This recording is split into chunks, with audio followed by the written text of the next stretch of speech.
Hi, I'm Owen, the host of the Australian Finance Podcast. This podcast is proudly sponsored by BetaShares, one of the leading providers of ETFs here in Australia. Serving thousands of financial advisors and over 1 million investors, BetaShares manages tens of billions of dollars on behalf of investors right across the country. I'm proud to partner with BetaShares on the Australian Finance Podcast, Australia's premier financial podcast, because there is great alignment in the long-term philosophy shared by both businesses. I hope you enjoyed this episode of the Australian Finance Podcast. Gemma Mitchell, welcome to this episode of the Australian Finance Podcast. Thank you for having me. How's your week going? Oh, it's always a pleasure when I get to sit down and do a podcast with you, but it is a shorter week, so week's been going good. How about yours? 3 days. Yeah, it's absolutely flown by. Trying to fit a lot in. Did you do much for Easter? No, really chilled, very quiet. Just ate lots of Easter eggs that I bought on sale at supermarkets. Yes. Yeah, fair enough. Yeah, I saw you put something on Instagram with like all the sale labels, like the discounts. It's kind of like the Boxing Day sales for clothes. You did it for Easter eggs. Oh, I can't wait. Like the Easter Monday, they all go like 40% off. And then a couple of days later, they go like 60% off. The kids and I even went last night and we got like chocolate Easter bunnies, like the big ones. So good. Love it. Good. No, but it is a shorter week for a lot of folks. And I've got to be honest, like here in Melbourne CBD, the city is empty. Dead. Yeah. Yeah. So that's good if you're driving into town like I am. But it's been quiet. And well, a lot of people do the public holiday hacks where they take off a certain amount of days over this period because we've got Easter and then we've got Anzac Day. So they'll take off a certain amount. I was speaking to someone yesterday and it turned out they had like I think they took 10 working days and had like a bit over 3 weeks off. Wow. So yeah, something to start planning ahead. Yes, definitely. As a business owner, I hear those stories and it makes me so nervous. I'm just like, oh no. Imagine if everyone did that. Well, this is why you have a policy on who can be having time off at the time and, how much in advance. But yes. So what you're saying is don't have the Rask leave policy, which is just, there is no leave policy. A free for all. Yeah. Yep. Mm-hmm. Fortunately, no one really seems to do that, at least not all at once. They're all kind of reasonable. But what else have you been working on? I know you're getting ready for the book and there's more developments there. Like what's been happening in your life? This week, not a lot. Lots of client calls. That's pretty much it. I did a really great episode that'll be out in a couple of weeks with Delene, another financial advisor, and that was all on investing in trusts, which questions come up all the time in our Q&As from the podcast and just even on social media and things. So I thought that would be a great one to do. So it was excellent talking to her, and that will be out soon. So this is like investing, like if you have a family trust or for kids or something? Yeah, no, it was in terms of a discretionary trust, so an actual structure like a family trust, and when it makes sense and when it might be overkill, which we get a lot because I think it's happening on social media a lot that people are spruiking buying property in a trust. It's easier and more tax effective. So we kind of went through that and went, in what cases is that true? When is it kind of more a myth and all that stuff. So I thought, it's too much to dive into in just a small Q&A. So we did a whole episode on it, which will be out soon. Amazing.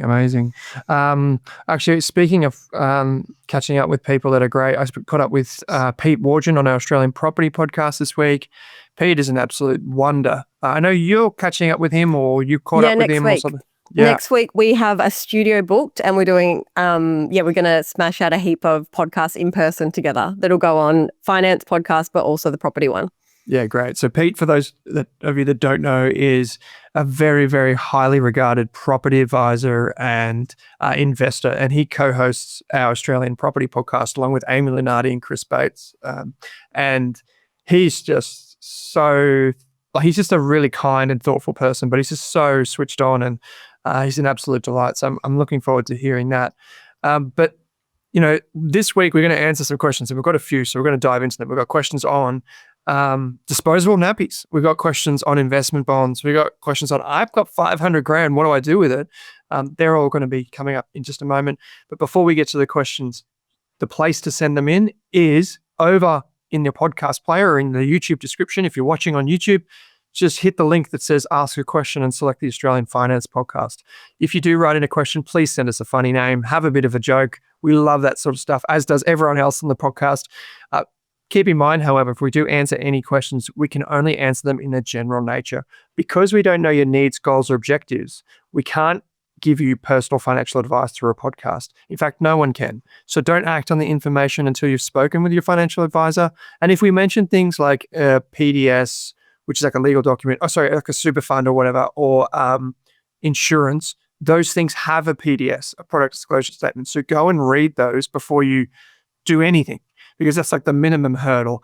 And if we do mention, say, for example, ETF providers or super funds that may have an advertising connection on the show, we'll let you know as those come up, or indeed if we do hold shares or ETFs that we talk about. So disclosure is important to us.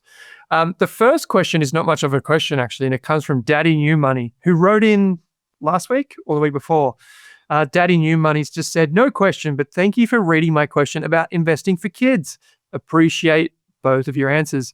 So Daddy New Money, you are absolutely more than welcome. And thank you for continuing the arc and getting back on the show, round 2. Love it. The first big question, and I will read it out because it's quite a talking piece, and I was interested in this because I think it's relevant to a lot of parents, but also people that might have young kids in their life. Tim wrote in and said, good morning, Owen, and he's directing this to me, which is perfectly reasonable, but I'll let you weigh in as well, Jem. Been listening to your show for many years and had a question on your show from April 11, where you were talking about the top 10 things you would teach your son and the things you learned about since he has come into the world. You mentioned only using Huggies disposable nappies for when he's a newborn. I'm just wondering why you hadn't considered and discussed using cloth nappies that are reusable and have less environmental impact and are much more cost-effective compared to disposable nappies in the show, as I know sustainability is one of the things that has been mentioned on the show many times before, along with many other financial podcasts that I listen to. Keep up the informative content and thanks for your efforts.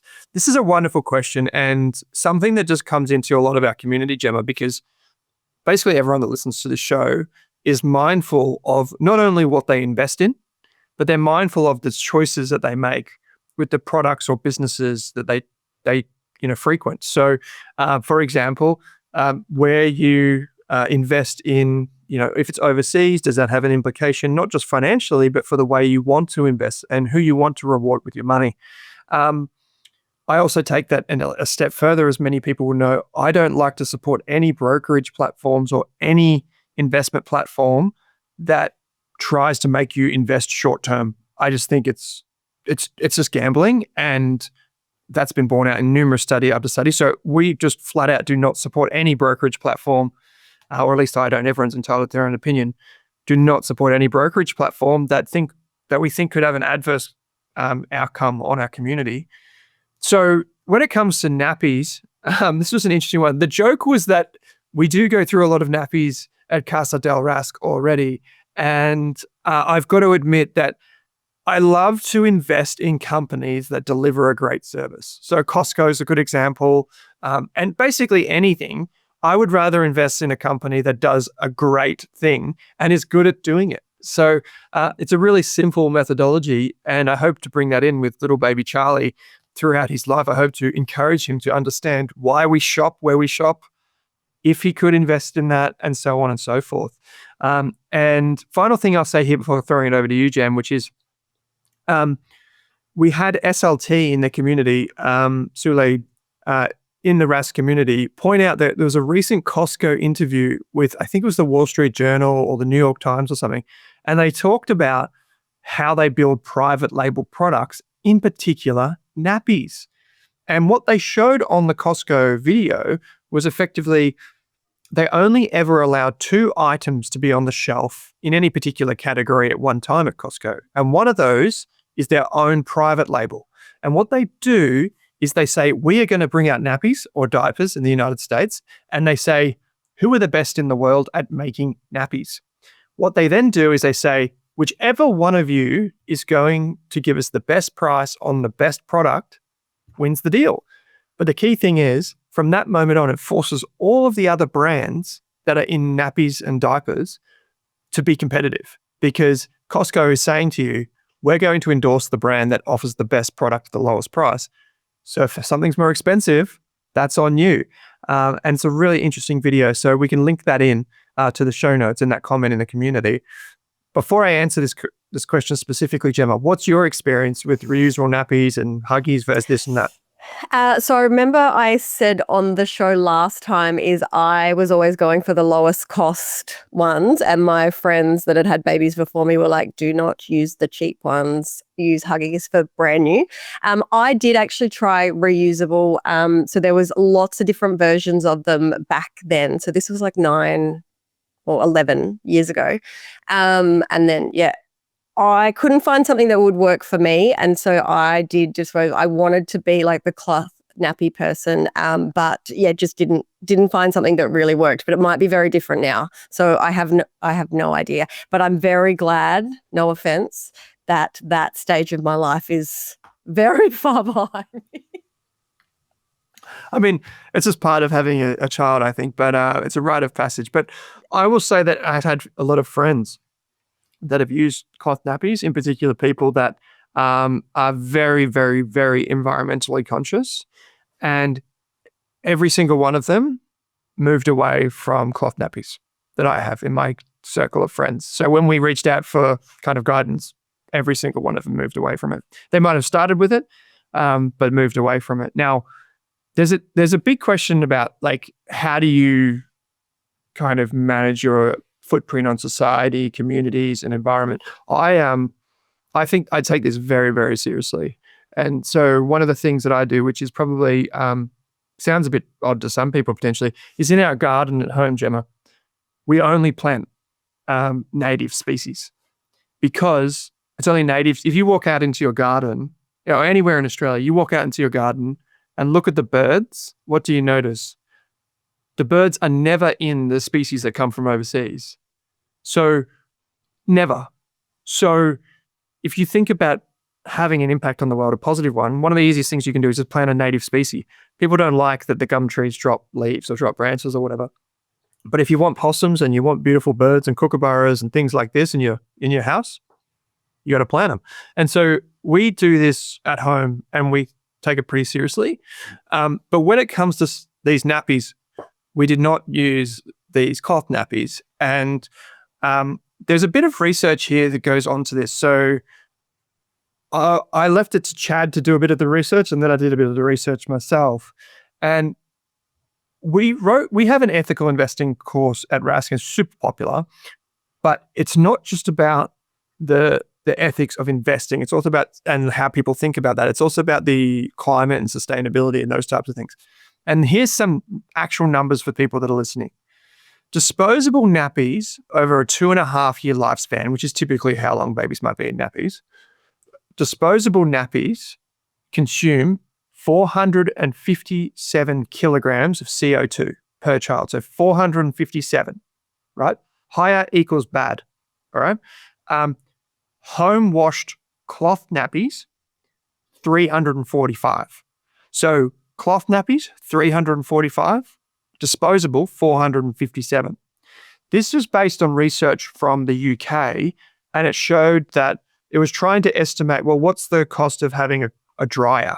Obviously, I'm in Victoria, you're in Queensland. We've got a dryer for some of it. You're going to air dry some of it. A lot of those nappies need, that type of thing. Interestingly, what they found is that reusable cloth nappies reduce your carbon footprint by 25%. However, this is based on the UK information. In Australia, we use more coal to produce electricity. So if you wanted to really get nerdy about it, you would have to adjust that number up for anyone like myself here in Victoria. But I then challenged Mr. Chad to go and do a bit more extra research based on research that I've done before about, well, it's not just, what we like we do with nappies, it's the cars we drive, it's the solar panels on our roofs, it's where we invest. So if we zoom out a bit, if you think about, you could potentially save over 2.5 years, approximately 20% carbon by using reusable nappies, all right? If you go vegan or install solar panels on your roof, that's the impact of that over the same time frame is between 1 and more than 5 tons of carbon. So in effect, 100 times more impactful. And so I'm veggie, but partially due to environmental reasons, but that's a significant impact. There are also other studies, Gemma, that show that if you invest responsibly, now there's a big spectrum here, so let me be real about this, and the data's a little bit corrupt if you ask me. Big spectrum. But if you invest for 2.5 years in a responsible manner, the estimates on CO2 savings is in the tens of tons. So we're talking about the difference in what's that, like 100 kilograms over 2.5 years versus tens of tons. So my point is that sometimes there are certain trade-offs we have to make in life. And yeah, they might be more cost efficient, but maybe there's other ways that you can make that trade-off in your life. And I definitely do, and I'm very conscious of it. And this is probably this whole world of responsible investing, conscious capitalism, and these types of things. So I think like maybe we could have done that, but I'm very comfortable with my decision because I'm informed about it. So that's kind of where I stand on this side of the debate, Gem. Yeah, no, I love that. And it's all about making the choices that align for your life, and you don't have to be doing it all. Like we don't need everybody doing everything perfectly. We just need some people doing the bits that work in their life and fit in with their life. But I had Lottie DL on the podcast the other day, which hasn't been released yet, but she runs a company called Banish, and it's all about sustainability and ideas and things. And we really talked about like, yes, there's so much you could do, but really like just doing small things in your everyday that align with your life is really important. And, maybe that's right now. And then maybe down the track, you will change to cloth nappies or, whatever it is. But, yeah, I think there's a really good point here that they said, like, they weren't like you should be doing it, but they're like, have you considered it? So yeah, I like the thought, the option that you can make informed decisions, and just because you've started one way, you don't have to stick with it for the rest of time. It's not like you have to do that for 10 kids that you have. Yeah, well, that's it. Yeah. And that's a good point, right? I think the considerate point is really important. And I just want my life, as if I think about my life philosophy, I just want my life to have a net positive impact. And I want that to be as big as possible, knowing that there are some instances where I have a net negative. But overall, I want it to be net positive on the world. And I think that there is, I philosophically, I do believe, Jem, that if you have the potential to do the right thing, you should do it. And what I mean by that is, like, here in Australia, we are very, very, very blessed. You wake up, you've got fresh water, clean water from a tap. Someone takes care of the bins. You don't have to worry about your life every time you walk down the street. There are so many things that we have going in our favor. You could get a job. You could get a second job if you wanted, for that matter. And so you do have those certain privileges. Many parts around the world do not have that. So how do you then, act in a way that is according to your values and you can help someone else? I think is really, really important. Now, for this in particular thing, I've made a trade-off. That's fair to say. Next question comes from Jeff Bezos himself, actually. This is the Jeff Bezos. Fresh off sending Katy Perry into space, he's decided, I'm going to write into the Australian Finance Podcast about investment bonds. So here's Jeff. I don't hear a lot about investment bonds. They seem interesting given the 10-year rule. Do you recommend them? I think it's just a general question. As a financial advisor, we've got our financial advice business that is growing now. How do you think about them, generally speaking? This is not personal advice. Yeah, so I guess they're saying they don't hear a lot about them. So I thought we could go through some key features of them and why people consider them. But I kind of, I've been in advice for 15 years, and they were really popular when I started my advice journey, I think. And that was around Centrelink and age pension and things. And then they kind of lost a bit of favor, and now they're kind of back. So yeah, an investment bond so you might hear it as an insurance bond or an investment bond. Really, it's a tax structure that you can invest in that takes it out of think of your tax file number. It's kind of got its own. So it's similar in the way of a managed fund that has investment options that you can pick in, but really the structure, the tax is why people do it. So a maximum tax rate of 30%, whereas if you held that in your own name, it would be your marginal tax rate, which could be less than that if you're a low income earner, or if you're a high income earner, which is usually why people are attracted to these. Instead of paying 47%, you're only paying that internal 30. The other great thing about them is if you hold it for 10 years and you meet the terms and conditions of them. Hold it for 10 years. There's no capital gains tax when you go to sell that. So that is very, very attractive as well. So the tax each year affecting your actual taxable income, your marginal tax rate is gone. And then there's potentially that capital gains tax free. The condition with that is, how like a normal investment, or if you were investing in shares or whatever, you could just add whenever you wanted, buy more shares, or a managed fund, you could just put more in. These bond structures have a 125% rule. So whatever you put in the year before, you can only add 125% of that contribution, and that's to keep to that 10-year capital gains tax. Otherwise, it resets, right? Yeah, that's right. So you don't have to add anything to it, but if you put 200% in, for example, you went way over that cap, it would reset that 10 years. So most people plan it around, they'll have it because it works for their tax rate. They want to be invested and they're comfortable with the investment allocation they're picking, but also they're pretty confident with their cash flow and how much they're going to be adding each time, and they'll kind of like have a strategy that caps that out, and it'll be a minimum of 10 year. So yeah, that's why they how they work. Yeah, it is a really popular now because people are worried all of a sudden again about the constant changes to superannuation. They're like, well, what's going to change next? So they're like, what else is available out there? And this is one of those things. And why family trusts are popular is because all the rule changes to property and land tax. Everyone's like, well, what else can I do? And so they just keep looking around. But these things have been around for decades and decades. They've got more popular recently because of certain rule changes. Another feature of them is potentially for some people around estate planning. So the ability to, if you were to pass away, what would happen with the money inside the bond? Could that pass immediately to whoever you nominate?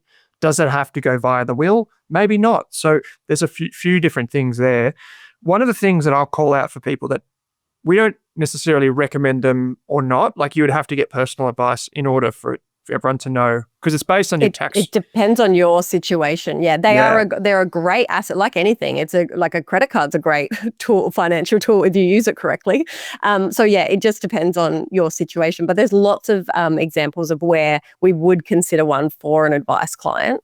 Yeah, but a good example might be like, say, if you've got a child that was born recently, thinking of myself here, and you think maybe they'll go to private school. I don't think Charlie would, but if you go to private school, that's 10 years away. That's 15 years away. Maybe I can start putting money aside now in a place where it doesn't affect my current tax return. And in 10 years, when I've got to pay for high school fees, I've got this other little pool of money that might be able to be tax-free that I can then use to pay for school fees. And so people then are often like, oh, that sounds quite interesting. And one thing to note is you don't just have to have one. It's not like one. Most of us have one super fund. You can have more. A lot of people that I see, Jem, have like 3 or 4 of these things, and they might only be small, a couple of grand, and then they just chip away at that one. There are certain general principles of when these apply and when these are more beneficial, and it's typically with people with higher incomes, as you mentioned, like taxable incomes. We did an episode with Grant Hackett. The man was good in the pool. He's also pretty good at being a CEO. He's the CEO of, I think it's the biggest provider of insurance bonds. We did an episode with him a few months ago. So if you want to look back in time in your podcast player or on YouTube for the Grant Hackett episode, a lot of our financial advice clients actually have insurance bonds before they come to us. But it's just another tool in your tool belt, so to speak, and something to consider in addition to all the other things that you might have going on. But I wouldn't put it as like a top 3 thing. Obviously, you got like property, shares, and super. Those are probably in the top 3. Then this is further down the list, so to speak. Small-time investor wrote in, says, how to do the tax return paperwork for your ETF. My accountant says my investments are annoying, so I need to learn. Okay, so there's an episode coming up where we've got the ATO coming in. That's first thing to notice. Second of all, there's some great information on the ATO website itself. You can actually Google ATO tax on shares, ATO tax on ETFs, and there's a full PDF on it. We've also done videos on this ourselves, some super popular videos, I might add. But one of the things, actually this afternoon, I've got Navar Trusselou from Navexa coming in. So Navar comes into the office every now and again. He's also based in Melbourne. If you're thinking, I really find this tax stuff a big pain in the backside, you can automate all of the tax reporting, and you go to your accountant with a one-page statement and you go, here you go. Literally, that's all you've got to say. What happens is you can use one of these tax reporting softwares, and it automatically syncs in with your brokerage platform. And this is really important for people that might have your own account.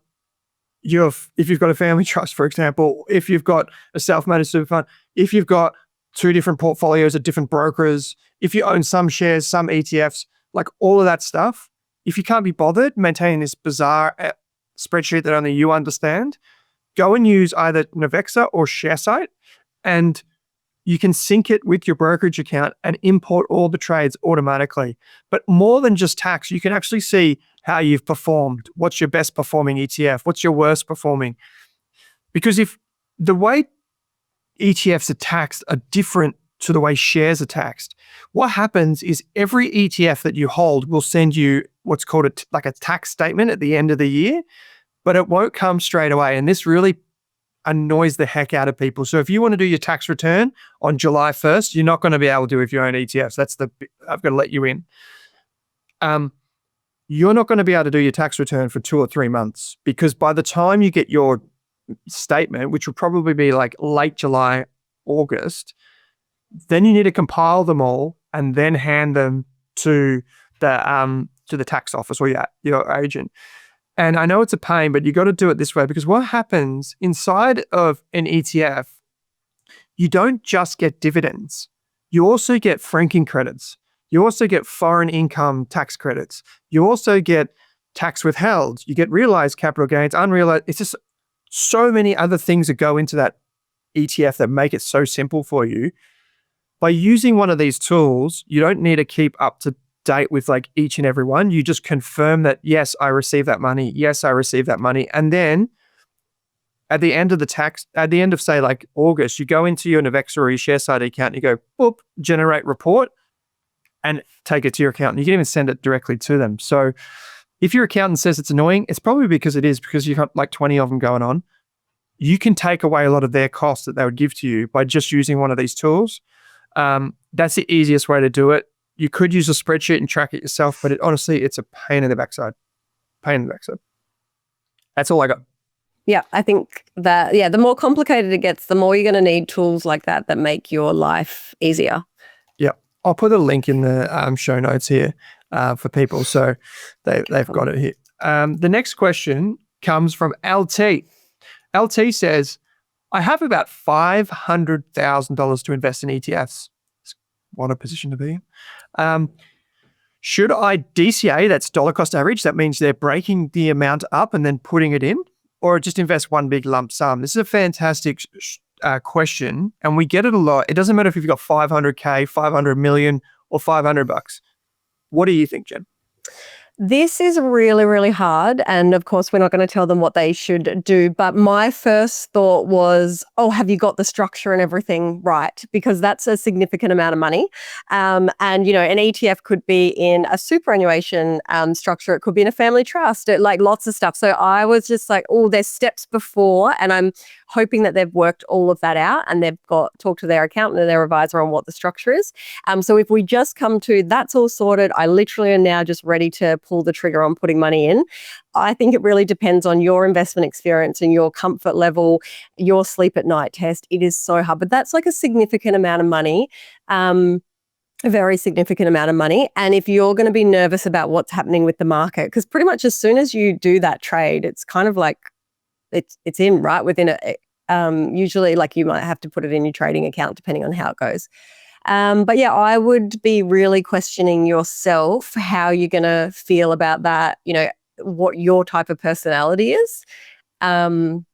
Yeah, it's way too broad. Like I personally dollar cost average just automatically. Everything's on automation, but I don't have that massive lump sum sitting there, right? So if I did, I don't know, maybe I would just want to rip the Band-Aid off and just get it in the market if my time frame was 10 plus years regardless, It's just hard. I would want you to be really comfortable, the person to be really comfortable with whatever they're doing. So I think, as is the nature of our occupation, your occupation and mine in particular, Jem, is that we have to deal with this a lot because we have a lot of clients that get inheritances. We have a lot of people that sell businesses. We have a lot of people that get it, all types of things, a payout for TPD claims, whatever the case may be. And if you think about it through like what we do for our community, which is how we invest for them, we are constantly invested for them 100% of the time. We don't have a choice. If they send money, we have to have it invested. Yeah. And so we think about this a lot. One of the things to keep in mind is a lot of the literature that you see online is actually based on, people just investing in individual shares, which is quite risky at times because if you put it all into BHP and BHP falls, it's risky. But thanks to ETFs, you're now able to invest in more than just shares, right? So if you, for example, put it all in a brokerage account, but inside that brokerage account, there's some cash ETFs, there's some bond ETFs, there's some gold ETFs, there's some property ETFs, there's some Australian shares, some US shares, you can build a diversified portfolio really quickly.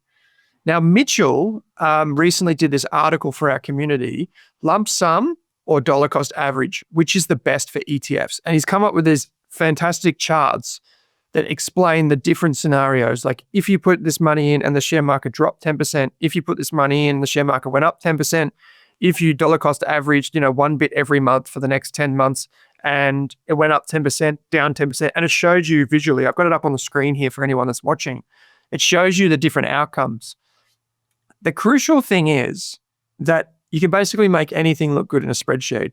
And if you invested at exactly the bottom of the market and then it went up after you invested, the math would say, oh, well, that's a great decision.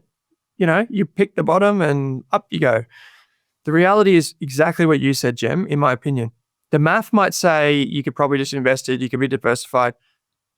But if you're going to freak out, none of the math matters. So I would just say most people would be better served by just breaking up their investments over a period of months and having a diversified portfolio.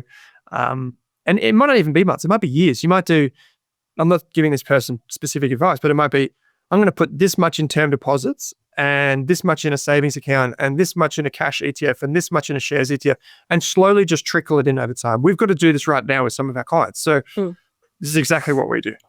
Yeah, and it's really hard. Like this might be a really minimal part of their overall wealth. And they might just be going, oh, it's nothing to me. Or it might be really, really substantial that they've come into this money and they've never had this type of money before. Lots to consider. But absolutely doesn't need to always come down to the best math decision. There needs to be a few other layers considered. But in the show notes, we can put that article. So for the people not watching that are just listening, they'll be able to reference what you were talking about. And Mitchell actually did a video to go along with it, just a little 3 or 4 minute video to explain the different scenarios and what would happen if you did certain things. So that's a really good resource for people, as is the community. There was a conversation after Mitchell posted that video and that article, there was a really good conversation in the community about it. So might be worth checking out. Super Guy, there's 2 more questions to go. Super Guy writes in and says, should you consider a joint super account with your partner? Now, Gemma, you are the resident superannuation expert. Joint super account. Love a super. So honestly, it's not possible. So you can't actually join superannuation. There will always be a record of your super balance separately. So even if you're in a self-managed super fund, say there's a couple in a self-managed super fund, you can pull your investments and your strategy and your fees and all that kind of thing, but there's a clear line still for record-keeping purposes of whose super is whose. But yeah, this person might be referring to kind of pooling the investments via a self-managed super fund. But yeah, there'll always actually be that clear line of if the self-managed super fund is you would never have. If it's $1 million, X percent is so-and-so's and X percent. And so you keep that. There are strategies on where you can move super between different people's names. But again, there's still a clear line on whose money is whose. So yeah, you can pull for a lot of reasons, but you will still have your own superannuation. I spoke to a couple this morning that one of them had like $1 million in super and one of them had 350 grand. And and they're very different ages. That actually explains the difference in balance. Is one's been working for an extra 10 years than the other one. And so one's going to hit retirement first. And there's a lot of strategies that financial planners can put in place, right, Jem? Like you could have what we call an equalization strategy, which is where you try and rebalance the money over time, over a period of years, whether it's withdraw from one because they've hit retirement and then invest in the other one, or maybe it's what we call contribution splitting, which is where if one partner's working, you can support your other partner by making a contribution to super and then filling in a form to split the contribution with their super fund. That's really good because it keeps the supers in check over time. There's other ones where you can, if I got paid, I could put money in my wife's superannuation fund too. I don't have to just put it into my superannuation fund if I want. I could do that with my partner. So there are other ways to make it seem like people's money is together and you don't have to worry too much about other things. But yeah, definitely get advice from a unconflicted, if it's possible, expert, like a third-party accountant or third-party advisor before going down the SMSF route. Some platforms have made it too easy for people to set up their own SMSFs or self-managed super funds. So just keep that in the back of your mind before you get advice. Next question and final question for today, which is a good one. It's something that we did reference on the show recently with BetaShares, Tom Wickenden. So Tom, and BetaShares is a sponsor of the show, but Tom Wickenden is an investment specialist and he talked to us about the rule of 4%. I put it to him, like, does the rule of 4% still make sense? So they say, what are your thoughts on the 4% rule for retirement calculations / withdrawals in the context of the current high inflation rate and retirement ages? And so what this refers to for people that don't understand is there's this old rule that once you need to rely on your money, you could withdraw 4% because it was assumed that inflation would be 3% and your overall return would be at least 7%. So you could effectively withdraw the 4% and your super fund or your investments would still go up enough to cover inflation. That was the old rule. So 4% is what you pull out. 3% was the assumed inflation rate. But this person is saying, but hasn't inflation been above that? So what do you think, Jim? Yeah, so this is based on a very old study called the Trinity study, and people that are in what we call the FIRE community, financial independence, retire early, work off this rule a lot. Since that 4%, there have been other studies that come out and said, maybe 5% works, maybe 6% works, but it really depends on how you're investing as well. I actually like this as just a really basic calculation that people can start getting their head around it. But then I think you need to dive further in, because the other thing that trips people up with the 4% is they don't think about tax. Now, if that money has to come from assets and that's a taxable income, you need to, take into account that what do you need to live off needs to be 4%. You need to gross it up for tax. So yeah, there's lots of things that can trip people up with that. But yeah, it's being kind of done that 4, 5, 6% could work. I think you probably need to dive down into it a bit more for your situation. This is based on retirement lasting about 30 years. Whereas, if you're retiring at 40, which some people in the FIRE community does, you might adjust it. But I think it's a very good starting point for people trying to just try to work out what that independence number might look like for them. But they need to consider tax and different things and how long they're going to be retired for.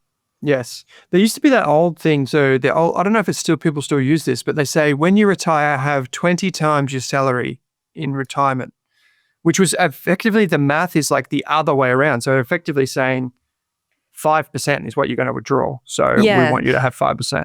So with this 4% rule, if you're trying to work out what you need, you would times your annual goal income by 25 and you would get the 4% rule. If you times it by 20, you'll get your 5% rule. Yeah, it just really, really depends. But I think it's a good starting point and quick maths. And we're actually going to do a whole episode on the little quick maths things that people should know. And the 4% rule is going to be on that list. Cool. There was actually something that I came up with yesterday I just brought it up yesterday when I was chatting. You created a maths formula? I've just got this formula and we are running with it. It was when I was chatting with Pete, because Pete and I were talking about how he got started with investing. I don't think Pete would mind me saying this, but Pete's got like 15 properties across the world now. And he travels a lot and does a lot of great things and he's educating people. It's wonderful. But it's always interesting to hear how people start their journey. Now, Pete started investing in the 90s and he started later than people expect. Him and his wife done a wonderful job. But people just assume that Pete only owns property and that's how he got to where he is. He didn't. He actually still owns some index funds from the 1990s. He owns the same ones that he's always held and he just kept dollar cost averaging, right?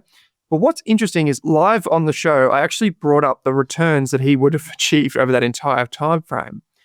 So he's invested in the UK, which is where he's native. That index fund that we showed yesterday had actually returned 6.6% a year. So if you assume inflation's like 3 or 4% in that time, the after inflation return and after tax return is probably not what most people expect.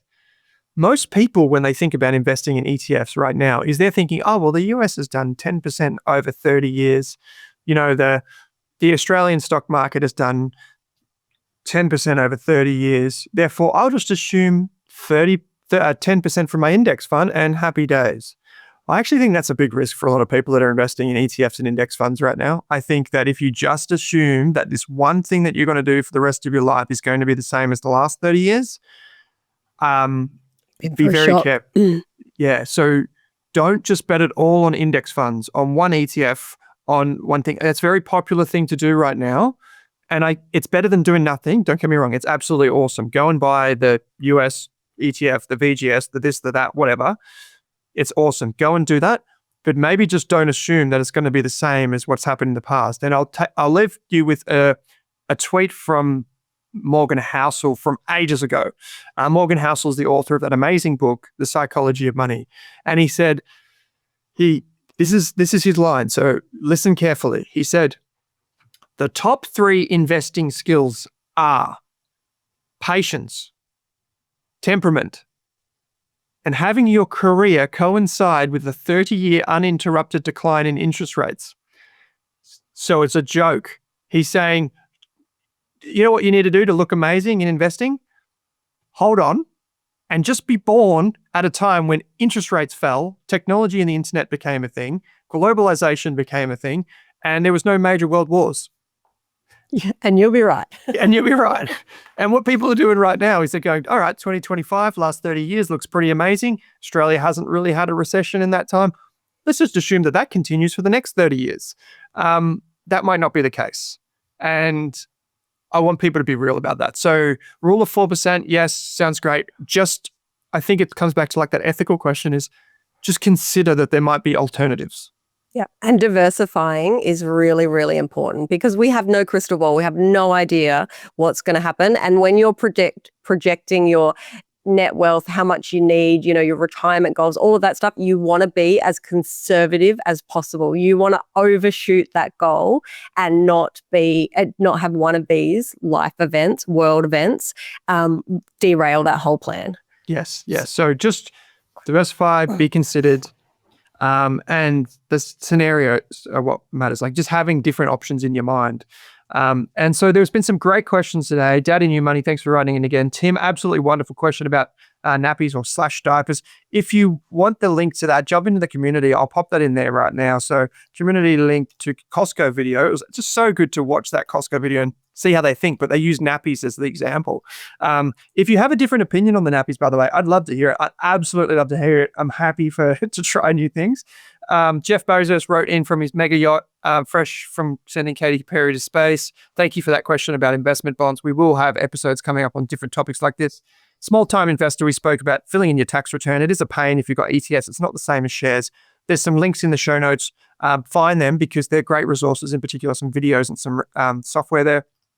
LT wrote in about the big 500K investment. Love to know a follow-up of what you actually did over the next year, LT. Super Guy wrote in about joint super accounts. Not possible, says Gemma, but you can do things to maybe make it seem like they're more equal. And finally, can I retire? Question marks asked about the 4% rule. So great questions today. Good topics. Gemma's got her book coming out. We will put a link in the show notes to that. You can jump on the wait list. I have it firsthand that there may be some discussions ongoing about having a particular cover, Gemma. If that's where we're at, I believe We're at cover stage, yes. we're at cover stage. Lots of decisions to be made by Gemma. You can check out the book and order your own version online. Quickly, Gemma, to leave people with a bit of a teaser, who should pick up this book? Who is it written for? Good question. So it's written for anybody who has got to the point in their life where either something has thrown them off course and they need a bit of a reset, or they've just come to, that internal awakening where you're just like, what the hell am I doing with my life? So it's about kind of being already kind of into your journey. So I'd say perfect for 35s plus, but really anyone. And it's just like, you've got all these potential goals and habits and things, and you're like, I need just a reset to get back to what is actually important and what are the very basic things of my money that I need to make sure that I've checked off for a strong foundation. Because the longer we go on the journey, the more we get into bad habits and the more we forget about how important the basics are. So That's what it's about. Love it. Love it. So you've heard it here first, folks. Jump into the link and put yourself on the reserved list for that. Gemma, this has been heaps of fun. Thank you once again for joining me. Enjoy that sunshine up there on the Sunshine Coast, and I'll see you next week. See you next week. Thanks for watching this video on the Rask Network. While you're here, don't forget to like and subscribe so you can get videos each and every day on business, finance, investing, and so much more.